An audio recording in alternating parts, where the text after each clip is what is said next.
大家好，又係我 Vox，澳門人對台北的看法啦。時咧拍咗條片啊嘛，就係拍澳門人對成都的看法啊嘛。哇，跟住真係估唔到咧，我最尾嗰句成都啊，有啲似台北啊嘛。我係超爆中意台北嘅地方咯。咧我係真係覺得完全係褒義咯。但我喺台北呢個地方咧，我都係覺得都唔係話咁撈嘅，咁落後嘅。22年翻嚟嗰陣時咧，嚟咗大陸呢個地方，跟住先發覺話哇，不去不知也。一直以前睇嗰啲新聞話到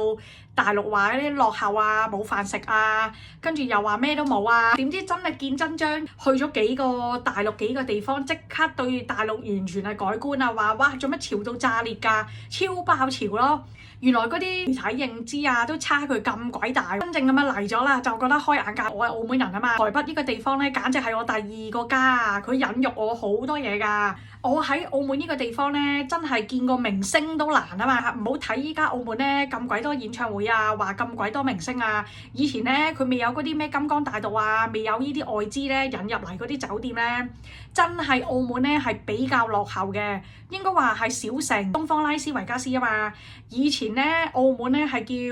叫東方蒙地卡羅，係啦，有賽車，而且地方細，啲人又